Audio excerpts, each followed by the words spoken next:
وقت که فرصت شد این کار رو بکنم. الان یه مقدار فرصت دارم، حدود 1 ساعت، کمتر از 1 ساعت که باید حرکت بکنم. خب بریم و ببینیم چه کتابی به شانس ما برای امروز میفته که تلاش بکنیم بخونیم. خب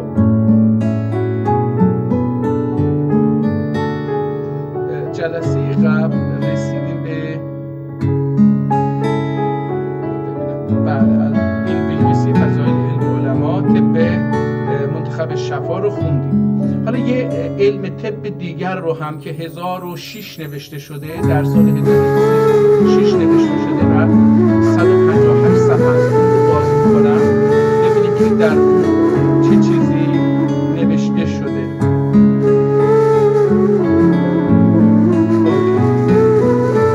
اول شکل ظاهری کتاب، یعنی وضعیت فیزیکی اون رو ببینیم.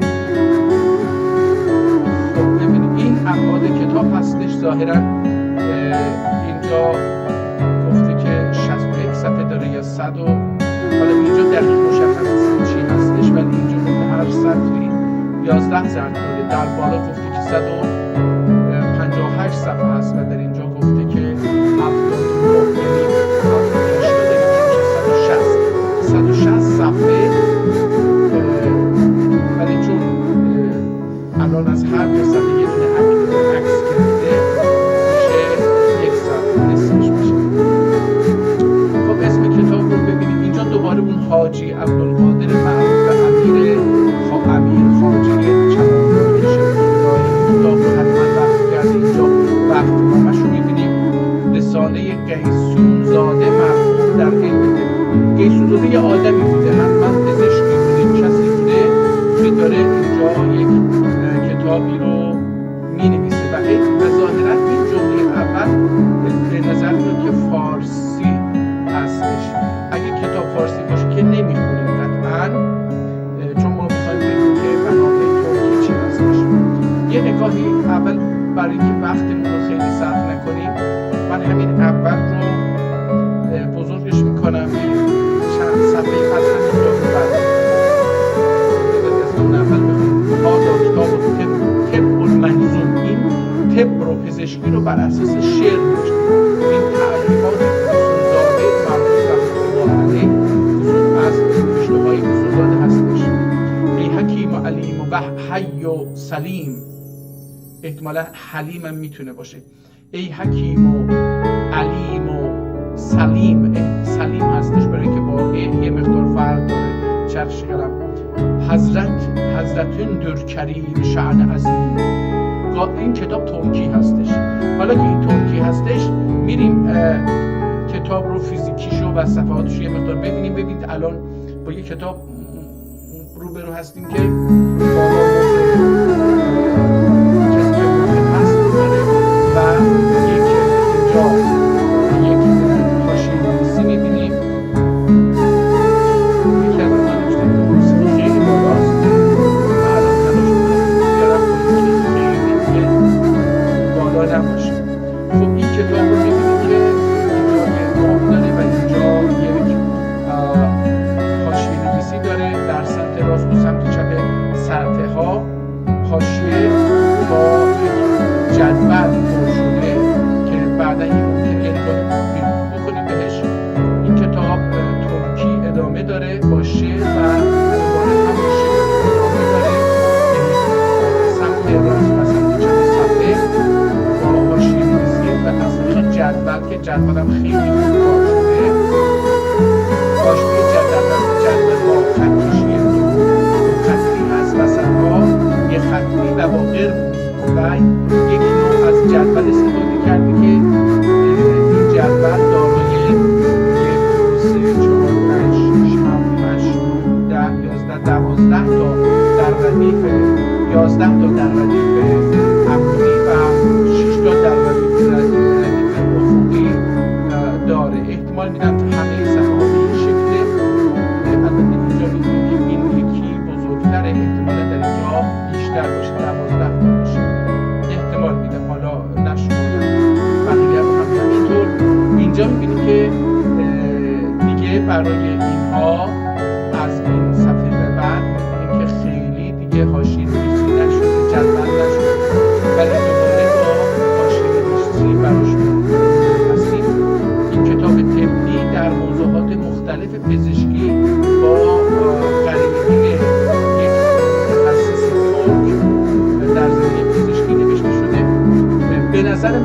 خوندن این کتاب راحت تره. برای چی میگم به نظر من؟ برای اینکه من در زبان ترکی هیچ آموزش ندیدم، تخصصی ندارم، با لغت‌های تخصصی و حتی غیر تخصصی هم آشنا نیستم. متأسفانه زبانی که ما در تبریز و در روستا آشنا داریم زبان روزمره است در حال مرگ و بیشتر با فارسی الان در این 100 سال اخیر به خاطر وجود رادیو، تلویزیون، روزنامه، کتاب، مدرسه دانشگاه و فیلم و کارتون و از این حرفا، سریال ها، کنفرانس و پزشکی و بیدارا و این چیزا، متأسفانه زبان ترکی در گفتگو هم جاش به کلمات فارسی داده.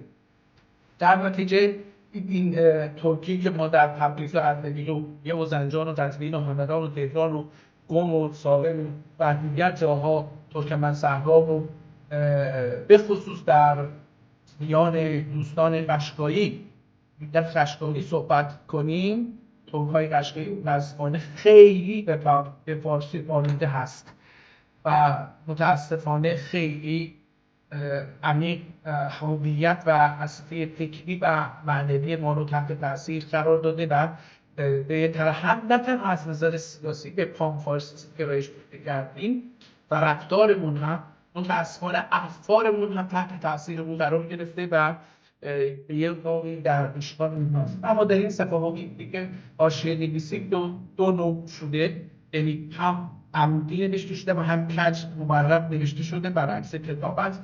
یه روشی که معمولا در موضوعهای یه جاری در کتاب جاری بود، حالا در اینجا برعکس می‌بینید از پایین به بالا هم می‌بینید که نوشته شده. هم متن کتاب اینجا هم متن کتاب واجه شد، یعنی اینجا با یک چیزی مواجه شدیم که متن کتاب پس صفحه 3 از این 66 هم محاضر الكتاب الموضوع من الحقيقات. حالا بذارید ببینم بعد بقیه‌اش هم میتونم ببینیم که چرا تموم شد در چه سالی که بتقدم از بعدی ابراهیم المرسلی در المسئولی احتمالا هم اسم خودش بود، اول میگم برده بود ابراهیم زاده یا همون شهر جماعت آخر ساله 1006 این کتاب نوشته شده، یعنی حدود 440 سال پیش این کتاب نوشته شده. از اینجا به بعد نمیدونم حالا نصف کتاب هستش این چی میشه. از اینجا به منازل حج شریف من مصرعی یکه مکی مکرمه. اینجا میبینیم که در مورد منازل حج شریف گفته، یعنی من مصر احتمالاً من مصر را مکی مکرمه. بله اینجا اومده از شهرهای مختلف از مصر تا مکه رو اومده منزل‌های کاروانسراها میشینن که استراحتگاه‌ها بوده، درنجه‌ش رو ناتعداد و موساش ایناشو یکی یکی قرار داده. ببینیم حالا از اینجا اگر اسامی در دوره اشغال تبدیل شده باشه رو پیدا بکنیم. این هم در 1010 نوشته شده. اینجا حج اکبر، حالا اینجا یه چیزی هستش، این بخش در سنت در 1010 اضافه شده. از اینجا به بعد یه مطلب دیگری هستش در فضائل و جهاد، این هم در مورد جهاد هستش که از اینجا به بعد یک کتاب جدیدی شروع میشه، بسم الله الرحمن الرحیم، و این رو بخونیم ببینیم چی هستش. این در حالت دو کتاب در مجلد طاهر و وسطش هم یک این هم احتمالا همون پزشکیه و من همین که الان دیدم به نظر این کتاب رو من به این قسمت رو خیلی راحت‌تر میتونم بخونم، برای اینکه این کتاب تقریبا نزدیک به خطی که امروز چاپی هستش. در نتیجه من این کتاب رو به راحتی میتونم بخونم، برعکس البته کتاب چیز رو هم بعد نخوندم مرحوم خلاصی از مرحوم ابن سینا رو، شفای ابن سینا رو که سری قبل تلاش کردیم بخونیم. این هم دوباره بر اساس متن بود، اینجا تموم میشه به نظر میاد، انواع داروها رو میگه و به نظر میاد که در اینجا تموم میشه داروچین فلان، ولی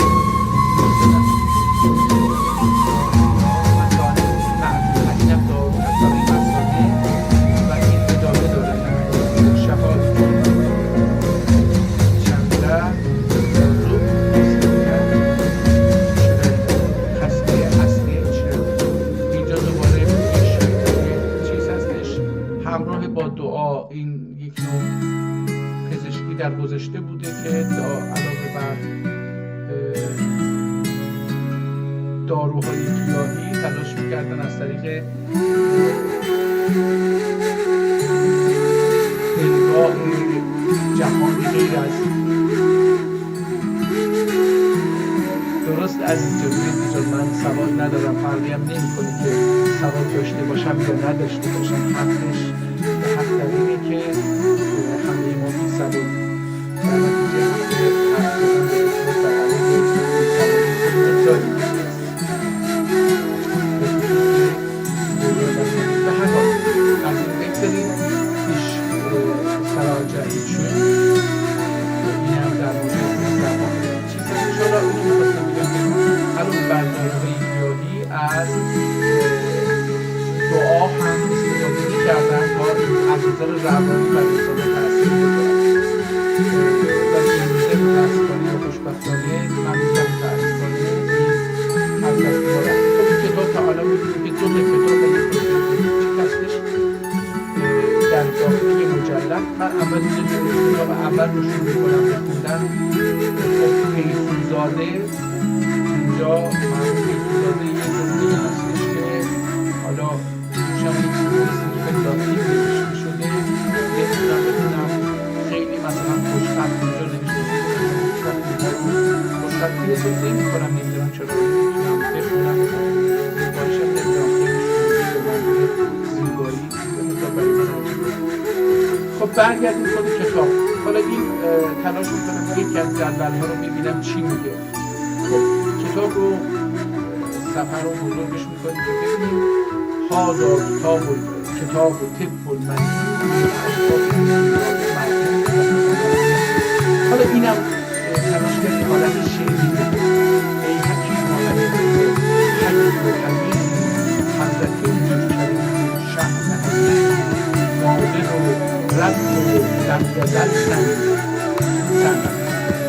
ناظر و رب و لم یزل سن Get a credit card annual fee waiver and earn C+ points faster with the Scotiabank Ultimate Package and bank more entertainment. Learn more at scotiabank.com/banking packages. Conditions apply. Scotiabank. You're richer than you think.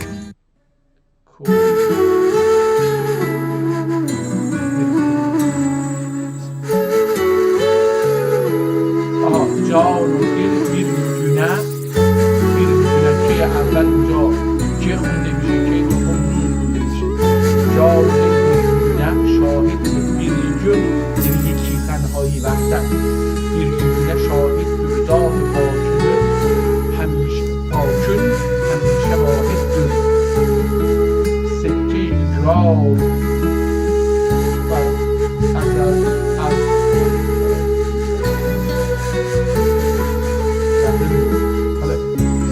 اقرارımız ezeldendir.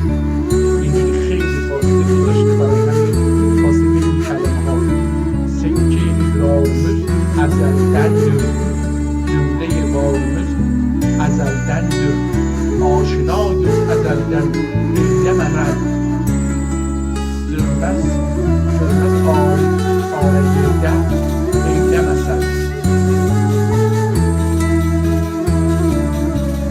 Sürmez ağrıyla eylemezler.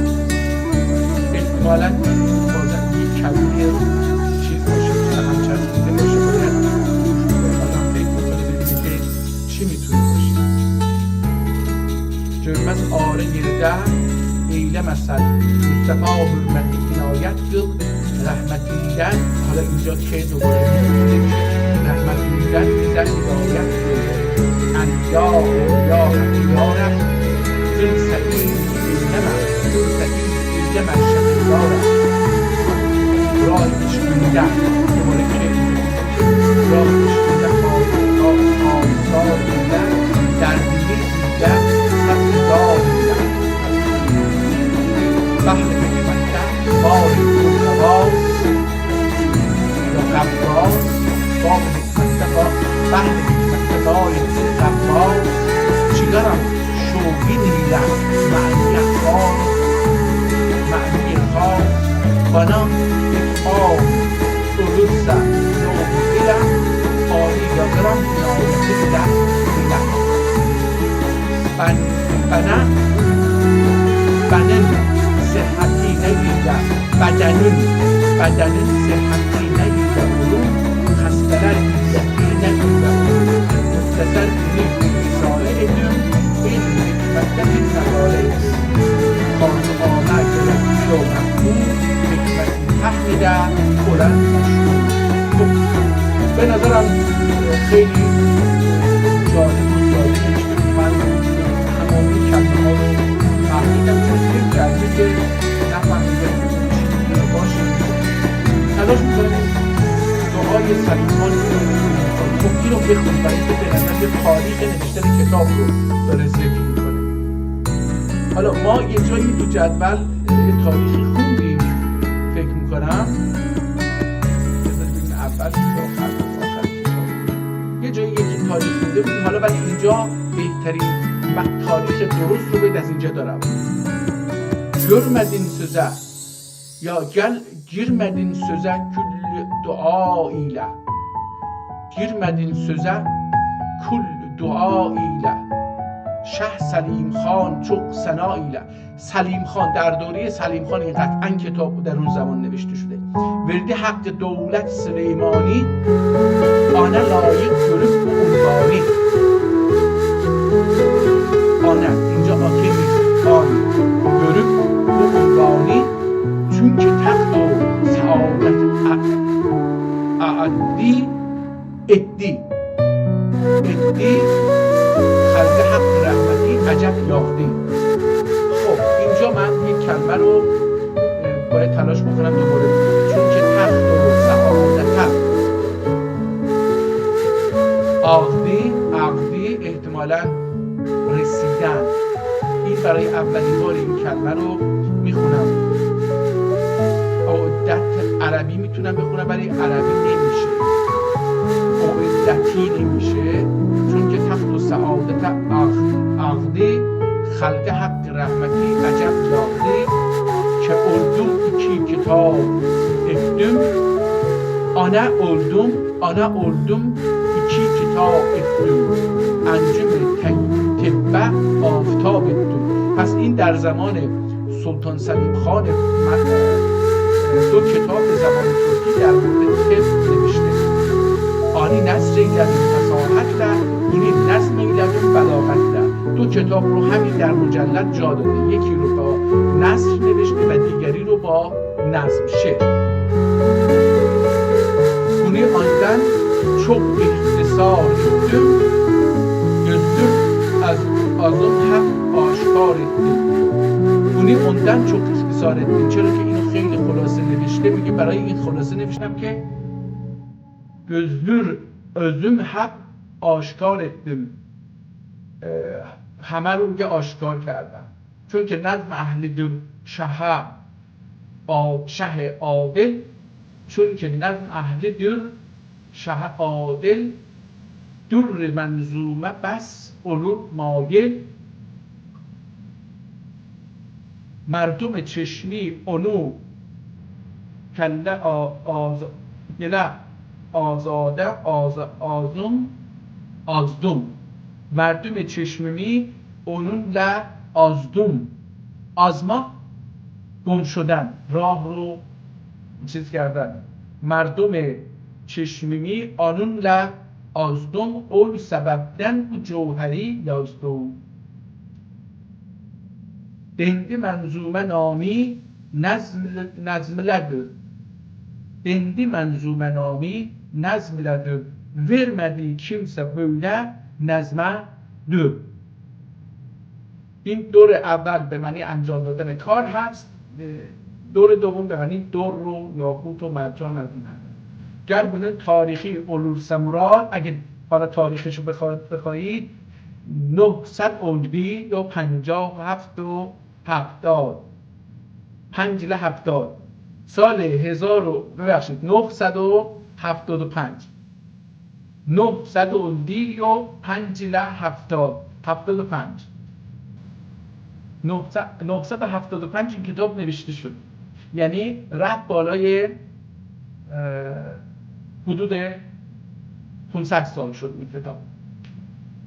اینم تاریخش. حالا بذار ببینیم دوباره. نولا ورسم گونی او سلطانه. نولا این چی بشه؟ ورسم گونی او سلطانه، مالک خاتم سلیمانه، عالم پادشاه و حکمی روان، مملکت cismine olup can. İki alemde bir murad olsun. Esmiş muradı. İki alemde bir murad olsun. Kari halk üzere adl o dad olsun. Verdi devlet Huda ve hamdullah. Verdi devlet Huda ve hamdullah. Kapısında kur oldu mehrle ma. مهر اینجا به معنی خورشید هستش. حاجت بویی بیروا اولدی، ربع مسئول پادشاه اولدی. ربع مسئول، حالا ربع مسئول رو در یک کتابی که قبلا خوندیم در مورد اینها توضیح داده بود. یکی از اون اصطلاحات جغرافیایی قدیمی ترکی هستش، ترکی عربی هستش که متأسفانه ما دیگه به خاطر اینکه کتاب‌ها و دنیا رو از چشم اروپایی‌ها و آمریکایی‌ها می‌بینیم، دیگه اون اصطلاحات رو باهاش آشنا نیستیم. تاگسینده حضور در هر کس، این سجان و طیور و مور و مگس. نوح ömrünce ömrü olan tabi، Mustafa hürmeti به حق جلیل. her gününde megami sadr ulvi.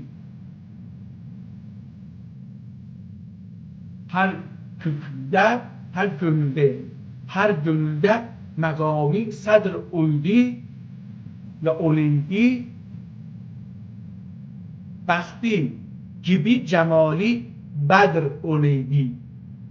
یا da ki اینجوری هم میشه کن هر گلوده مقامی صدر اولدی وقتی gibi cemali بدر اولدی. به نظرم این بهتره. اون دو نقطه رو باید برای یه آخر نظر بگیریم. چون که قلبimde mehri ihtikara düştü şoği derdine leyl و nehar. Dilim ki onun zamanında. این دیلدم kim onun zamanında ol şahin sayi amaninde. این دیلدم احتمالاً bildim به معنی bildim هستش، bilmek. علم tıbbün gönlü zuheri, köklü zuherini, ilmi tıbbün görüklü, gerekli, ilmi tıbbün gerekli zuherini, fenni hikmette sözün enberini, şul mücerreb ki etmişem ikrar, seyf vade ki bir keser herba. Gamu emraze hak birer derman, hamu emraze, hamu emraze hak birer derman، برای هر درد یک درمان، مرض یک درمان، birer درمان یعنی برای هر یکی یک درمان. یاسون شما گر شفا بره رحمان. کتب طب şahanın çoktur. Kutub-i tıp şahanın çoktur. Böyle rengin risale hiç yoktur. حالا دیباچه دیگه اینجا شروع میکنه به مقدمه. جدول رو ما در حقیقت 4 صفحه از شعرهاشو خوندیم یه جدول رو ببینیم میتونیم بخونیم. من اینو باید چی کارش بکنم که بشه خوند. متاسفانه این جدول اینوری خیلی مثل اینکه یه بخشش هم از بین رفته. این جدول رو حالا برای اینکه بتونیم بخونیم اینجوری بچرخونیم، ببینم هر جوری بچرخی این سر و ته میشه به این شکل در زنده ببینیم، این شکلی.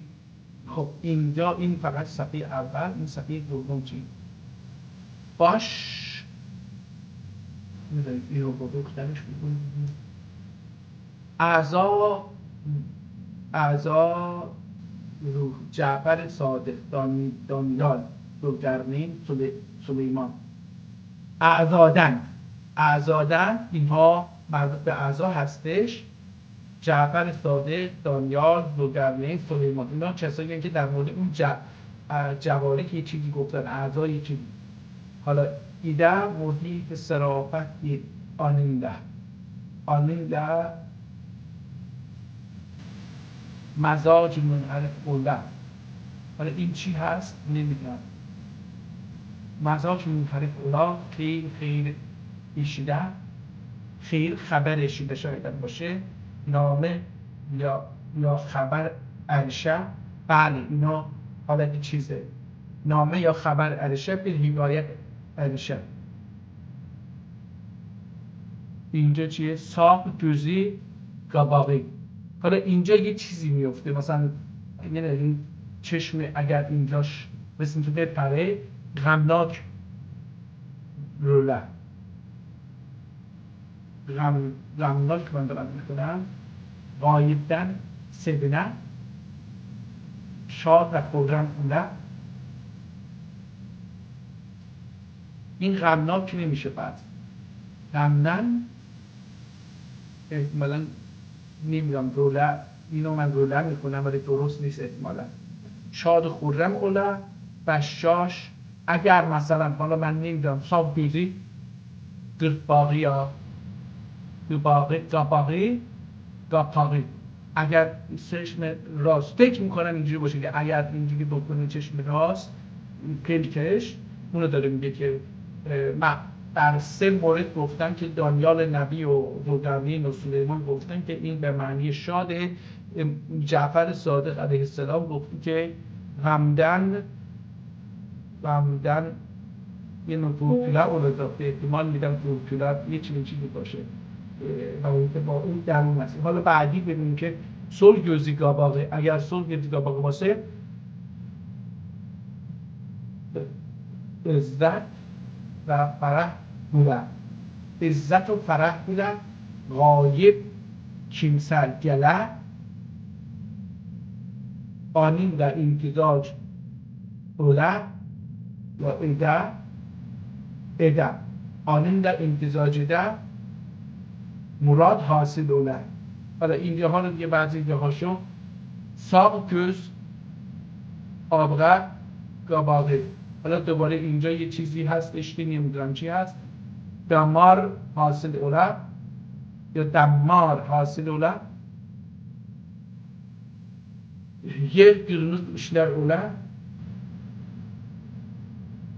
یه فربیش اوله یه فربیش اوله نمیدونم چی میشه. حالا به هر حال اینم مربوط به یه چیزهایی که باید بدونیم، احتمالا در خود کتاب اینها رو گفته باشه. دوباره برگردیم به خود کتاب ببینیم که من اینجا تون 4 صفحه رو خوندم، برم آخر این کتاب که از اینجا دیگه اون چیزها رو نداره، خط کشی ها رو نداره و کادر داخل اشعار رو نداره. بریم اینجا صفحه من یواش یواش باید کادر بشم که برم عجله میکنم به خب اینجا این کتاب تمام بشه که اینجا گفتیم که 1006 نوشته اینجا، ولی اونجا تاریخ رو گفت 1975. کتاب رو 975 نوشته. حالا این قسمت احتمالاً هم متن کتاب در اون سال کتاب رو تموم کرده، اونجا شروع کرده. یعنی میشه چقدر 40 سال 41 سال کتاب طول کشیده مثلا تموم بشه. این از این. حالا تمت الکتاب nece illet için ayarın bunca illet için dava yazdım, birin cisme canfeza yazdım, her birin cisme canfeza yazdım. Bahre hikmetten almışam tekrar, şemden nitekim bu bir zerre. Şemden nitekim bu bir zerre. مختصر اگرچه هیئت میگه به معنی شکل واحد.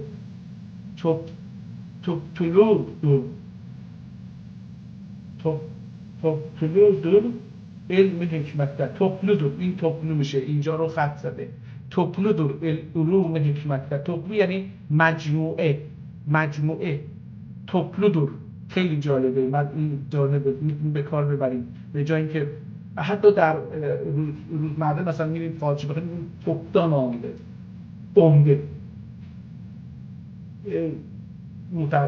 متاسفانه دیگه تحت تاثیر زبان عربی فارسی در اون اینو نمیدونستم. میدونستم مثلا فاحشه رو تپدان میخریم یا میریم مثلا toptan alır, yani ki umde mikhare. Bununla amel edirse kişi bilinmiş ola onun her işi. Dedim dinlem gerçi bu söze layık degilem gerçi bu söze layık varid o iradet Xudadır ey aşık. Degilem gerçi bu söze layık o iradet Xudadır ey aşık. Batininde verdi bana. Batininde verdi bana bu kar ani ala ilham ile dedim ne var. Dedim ne nigah var. Batininde verdi bana bu kar ani ilham ile dedim ne ki var. Okey. Sebep oldu muhabbet sultan yani Sultan Selim Han zaman. Devlet şüketi ziyad olsun, iki alemde bir murad olsun. Zill haktır vücudu kududi, ede baki o zill mevdudi.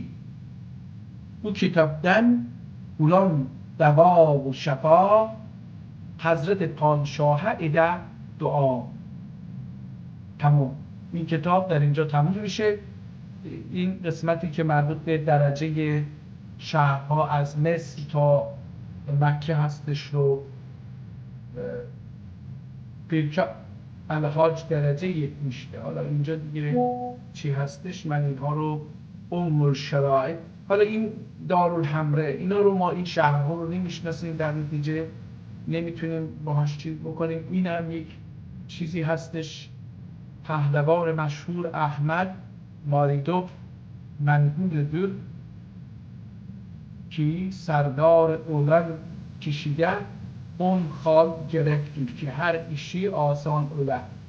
Kuvvet-i kalp de Erselan gibi olmak gerekir. Demirde Gablan gibi gerektir. İhtimalen Kemir Kemirde Nemir böyle Kaplan gibi gerektir. Kim gerekse kime gerekse bilinmek caiz. Bilinmek caiz değildir. Şücaette ayu gibi gerektir ki xesmini parelemince beraat etmez, düşman üzerine hamle kalmak, bölmek daneler gibi gerektir ki çalmince çalmayınca varet etmekte kurt gibi gerekir ki şikarın almayınca uyuya yarak götürmekte ve tağir nesneyi tahammülde garınca gibi gerektir ki yırgıç kendi azri nesne götürer. Ağrı nesneyi götürer. Tayanubdur olmaktır. Ya tayanub durmaktır. Ya hürmettir numara. Hürmettir. Birliği, dünya gibi حالا این دیوانه اسم حیوانات هست شما در مورد اونجا بود بریم از این قسمت هم 10 دقیقه حد بسم الله الرحمن الرحیم الحمد لله رب العالمین و الصلاة و السلام خیر بریة محمد و آله و صحبه اجمعین. فصلی در بیگچ معجی بیان edilmişi mücerreb olmuş nefi ziyade olan macun an kebir ibni Masuan'ın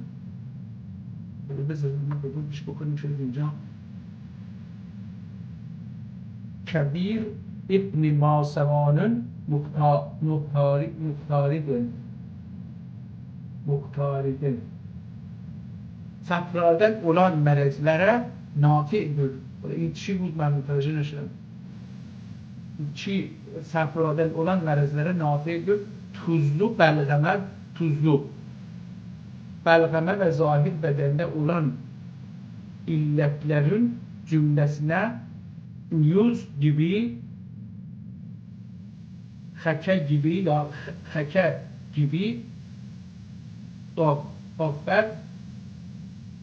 Akbel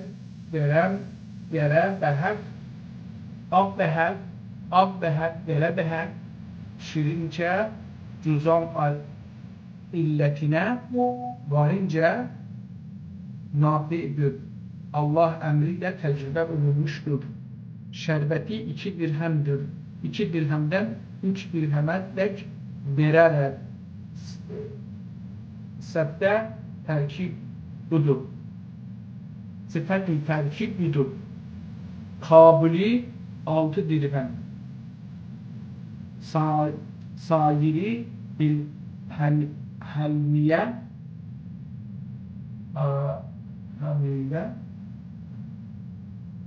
6 dirhem. Dere halide belki bana halide hasta şimdi. Sare halide 6 dirhem. Dere halide 4 dirhem. Baraven 6 dirhem. Varigun 20 dirhem. Şohm-i Hanzel Tohme Hazar oldu, şohmum ya da Şahm-ı Hınzel 20 dirhem. Ashayic 20 dirhem. حالا این اون داریه که باید درست بشه باهاش برای گفتش به خیلی چیزا از جمله برای جزام. خب من اینها رو هیچ کدوم نمیفهمم در نتیجه ازش رد بشیم بریم. مهمش اینه که این کتاب ترکی هستش و تخصصیه. بریم یک صفحه دیگر ازش اگر شد بخونیم ببینیم که اینجا یه چیزی نوشته ببینیم و میتونیم بخونیم. تریاقler faydası beyanındadır. Hani اینجا در مورد تریاق صحبت می‌کنه. تریاقlerden birisi 5 İsa Dürkim. Hala birisi 5 İsa'dır ya 5 İsa Dürkim. Abbalın Kat Şeyh Habetullah İbn Said İbn İbrahim Telmivi oğluyla meşhurdur. Bu tellahın hal budur ki, hali budur kim?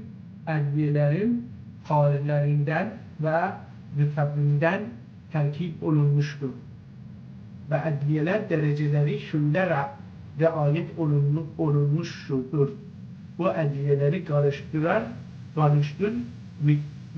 مدة مزاج روحی انسانون معتدل مزاجن مناسب اولا. پس انسان در هر گنهی گنفی یا دنهی اندامینه که مرض حادث بولسه اول مرض مزاج طبیعتاً چیگر البته زیرا که حرارت یا خود برودت و یا خود رطوبت غالب اولور bu تریاق فایدتی مرضی گروه اعتداله سبب سبب اولو پس ایله اونسا تریاقون فعلی حسی هست. حالا اینجا دیگه میشه این رو خوب بازم عرض کردم پزشکی هستش و داروها رو هم میبینید که اینجا مثلا برای این دارو هر دارو هستش نگاه کنید از اینجا شروع میشه ترکیبی بزرگی ترکیبات ulgudur نگاه کنید با 1 2 1 2 3 4 5 1 2 3 4 5 15 تا اینجا هم 5 1 2 3 4 5 6 7 10 50 تا و 65 تا دارو با هم ترکیب می‌کنه یه دارو می‌سازه. از هر کدوم مقدارش رو مشخص کرده. حالا اینجا هم اینجا 10 تا میشه 75 تا. 75 تا دارو رو با هم مخلوط می‌کنه که ترکیب می‌سازه میشه یه دارو. حالا تریاق اربعه ترکیبی می‌کنه بقایت یه جور مجرب حالا اینجا با یک ترکیب 4گانه ساخته که میده خیلی هم موثره و اینجا میگه استادن بلونجه صحب ادو مردی ادو خبزدن. حالا اینا چی میشه؟ این صحب چیه؟ من نمیدونم. قبل که این صحب بخونی ولی با سین نوشته نمیشه صحب. استادن بلونجه صحب ادو. حالا اینجا دوباره تریاق سمانیه بخی این هم این تریاق اربعه بود 4 چیز بود. این تریاق هشتیه هستش سمانیه 8 ولی اینجا بله 1 2 3 4 و 8 تاریکی بده. حالا اینجا داروها رو میبینیم که داروهای زیادی رو آورده برای بیماری‌های مختلف. دوباره همون به زبان ترکی. حالا من داروها رو نمیدم دلیل برای این نیستش که اون داروها اسمشون ممکنه که از چند زبان باشه.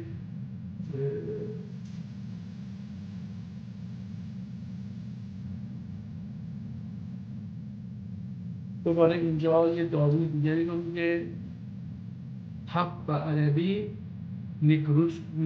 نیگولاوس ترجمه خیاط افندی. حالا یک کتابی رو از نیگولاوس ترجمه کرده که این رو خیاط افندی نامی ترجمه کرده. ایمانا شاهدرس توی ایله یرگج دفعه دونشته تربیه علومه. تربیه شدن هم یعنی یک داری میرسه.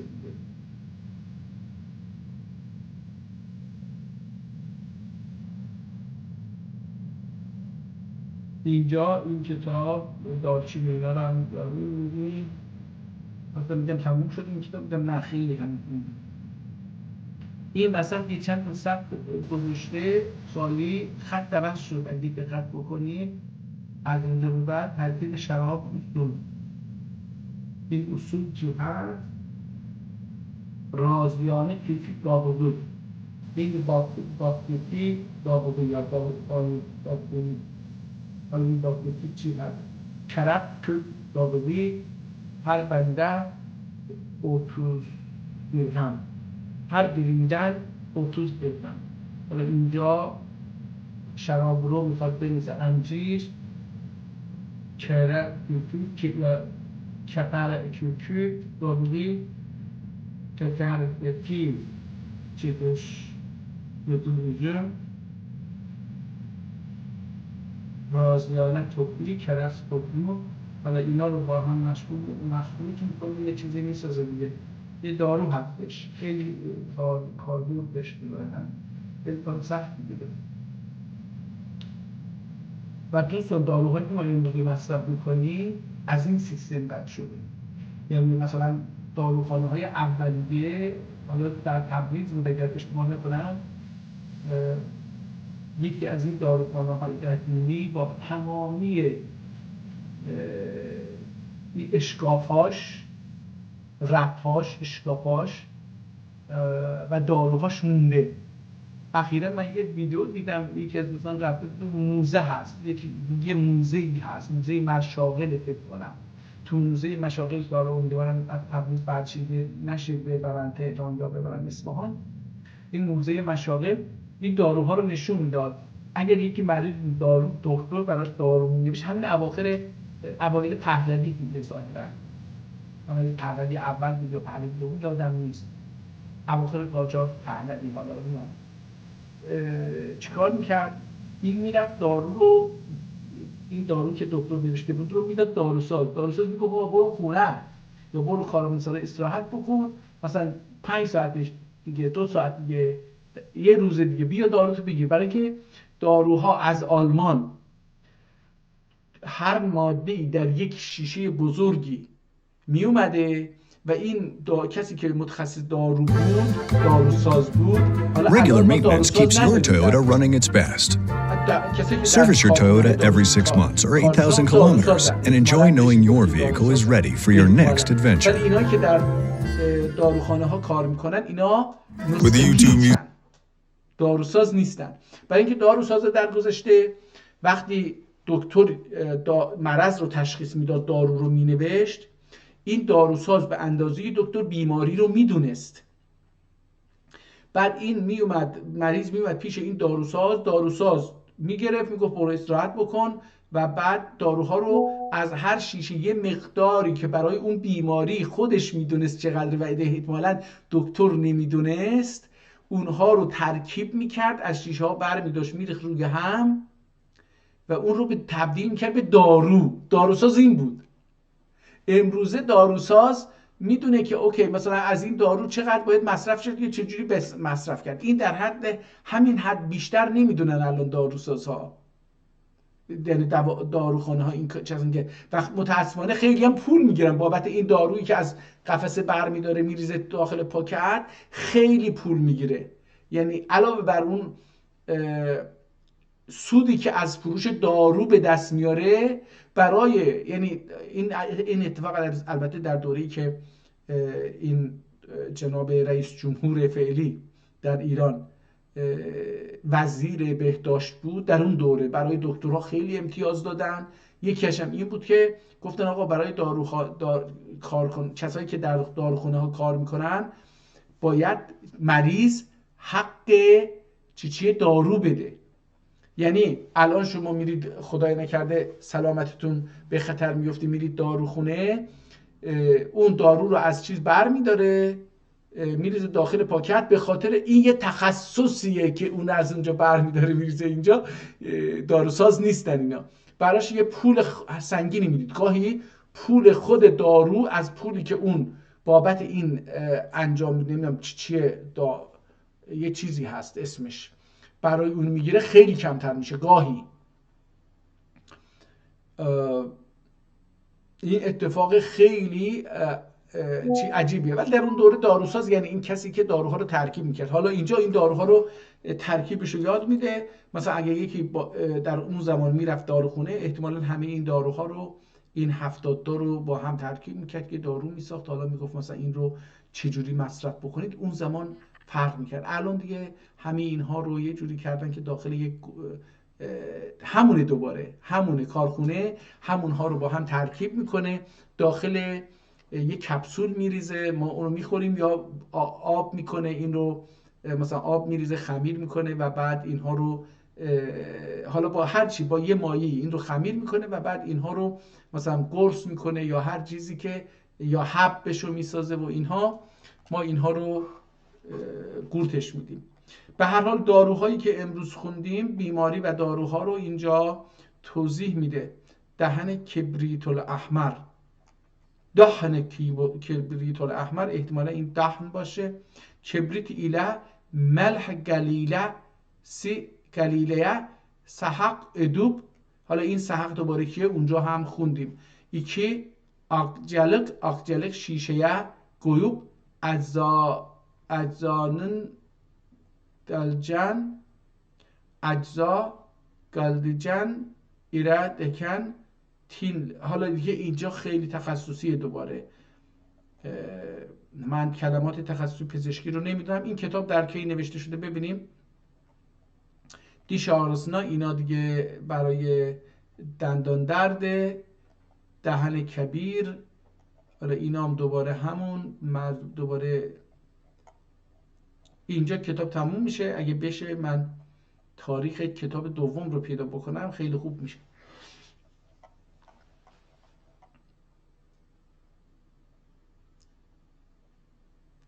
ختمی kökü گابی. حالا این بعداً نوشته شده، احتمالا مربوط به این کتاب نیست. خب به هر حال من فکر میکنم که فیلفیل yüz بر بزریخ 70 گزبره یابس 70 درهم، اونم درهم همشون.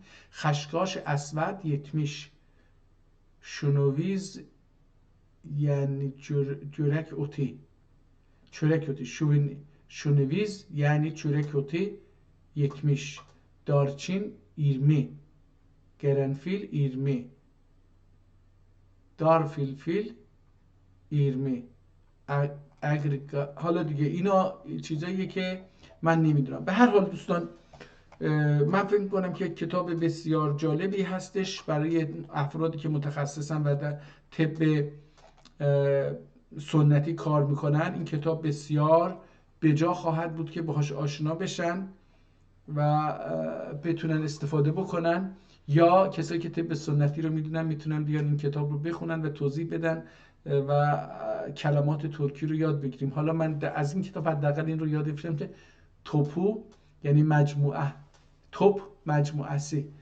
مجموعه ماخته یعنی به معنی مجموعه، تعداد زیادی رو، حالا میشه گفت توپوندان یعنی کلن، عمده. خب روز خوبی رو برای همتون آرزو میکنم، به امید دیدن